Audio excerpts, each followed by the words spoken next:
അത് തീർച്ചയായിട്ടും ശരിയല്ലേ? അത് നമ്മളെല്ലാവരും ഒന്ന് ആലോചിച്ച് നോക്കുക. കാര്യം ഇത്രയും 506 അംഗങ്ങളോ മറ്റോ ഉണ്ട്. 506 അംഗങ്ങളിൽ ഏകദേശം എന്തായാലും ഒരു 3 പേര് ശതമാനം ആൾക്കാർ അവിടെ വോട്ട് ചെയ്തിട്ടായിരിക്കുമല്ലോ ഇവരെല്ലാവരും ഈ പറയുന്ന, ഞാൻ ഒഴിച്ച് ബാക്കിയുള്ള എല്ലാവരും അവിടെ അതിനകത്ത് ആ സ്ഥാനങ്ങളിലിരിക്കുന്നത്. അപ്പോൾ അവരെ വോട്ട് ചെയ്തവരോട് കാണിച്ച ഒരു വഞ്ചനയായിട്ടാണ് അതെനിക്കത് തോന്നുന്നത്. എല്ലാവരും രാജിവെച്ചത്. ഇന്നലെ പൃഥ്വിരാജടക്കം രൂക്ഷമായ വിമർശനം ഉന്നയിച്ചിരുന്നു. ഇന്ന് ഇനി ഈ യങ്സ്റ്റേഴ്സ് നേതൃനിരയിലേക്ക് വരുന്നതിനെ കുറിച്ച് അതാണ് ഒരു അനിവാര്യത എന്ന് പറയുന്നത്. നമ്മളെന്നും ഈ എന്താണ് അത് ഒരിക്കൽ നമ്മുടെ ജഗദീഷ് അദ്ദേഹത്തിൻ്റെ ഒരു വോയിസ് ലീക്ക് ആയ ഒരു സംഭവം മാതൃഭൂമി ചാനലിൽ കൂടിയാണെന്ന് തോന്നുന്നു. എനിക്കത് ഇപ്പോഴും നെറ്റിൽ കിടപ്പുണ്ടത്. അത് മാതൃഭൂമിയുടെ ന്യൂസിനകത്ത് ഈ അദ്ദേഹത്തിൻ്റെയും മിസ്റ്റർ ബാബുരാജിൻ്റെയും വോയിസ് ലീക്ക് ഉണ്ടായിരുന്നു. അതിനകത്ത് അദ്ദേഹം പറയുന്നുണ്ട്,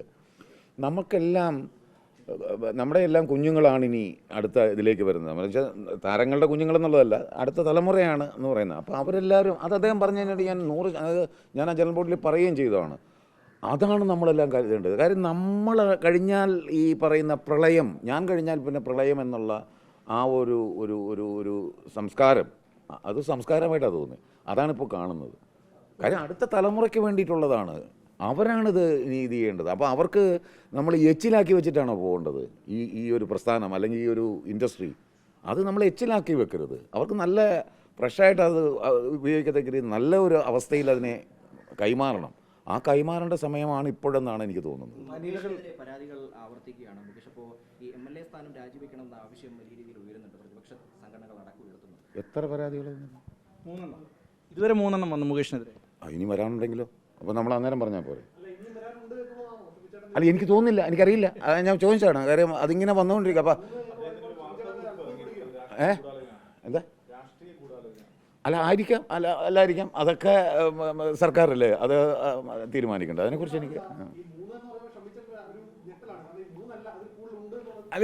ഈ സാഹചര്യത്തിൻ്റെ ഒരു പോക്ക് കണ്ടിട്ട് അങ്ങനെ ഇനി വരാമോ എന്നുള്ള കാര്യം. നമ്മൾ രാവിലെ എഴുന്നേൽക്കുമ്പോൾ എനിക്കൊന്നും അറിയില്ല.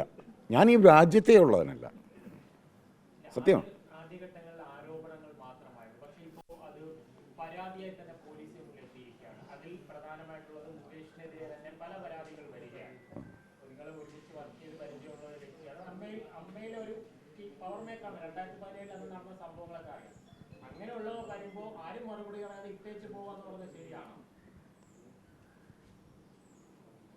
മൗനം വിദ്വാനഭൂഷണം. ഞാനൊരു വിദ്വാനാണ്. സാധ്യത കാണുന്നുണ്ട്. വനിതകൾ വരണമെന്നുള്ള അഭിപ്രായം വന്നിട്ടുണ്ട്. വരണം. അത് ഒരു പുതിയ അതിനകത്ത് ജനറൽ അവരുടെ ബൈലോയിൽ തന്നെ ഉണ്ടത്. നേതൃനിരയിൽ വരണമെന്നുള്ളത് ബൈലോയിൽ തന്നെ പറയുന്നുള്ളത്. അത് വരണം. അതിനകത്ത് എന്താ തെറ്റ്? അത് വരണം.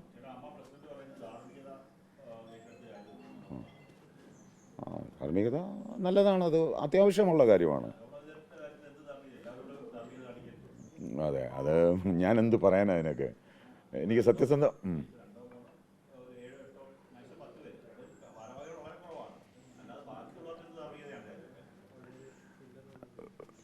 ഞാൻ പറഞ്ഞില്ലേ, ഞാനത് കഴിഞ്ഞ ദിവസം പറഞ്ഞു. 2005 വിവരാവകാശ നിയമം ഇംപ്ലിമെൻ്റ് ആയിട്ടും വിവരമില്ലാതെ ജീവിക്കുന്ന നമ്മളെക്കുറിച്ച് അതിനെക്കുറിച്ച് എന്താ പറയുന്ന പോലെയാണ്. അവർക്ക് അത്രേ എനിക്ക് പറയാനുള്ളൂ. വിവരമില്ലായ്മ, അതേ പറയാനുള്ളൂ.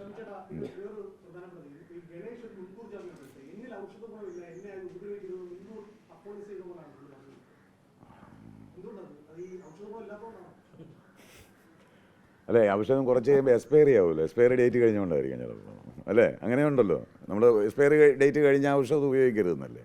അതായിരിക്കും എക്സ്പയറി ഡേറ്റ് കഴിഞ്ഞെന്നുള്ളത് ഉദ്ദേശിച്ചായിരിക്കും അദ്ദേഹം. അതല്ല, ഞാൻ ഔഷധത്തിൻ്റെ കാര്യമാണ് പറഞ്ഞത്. അയ്യോ.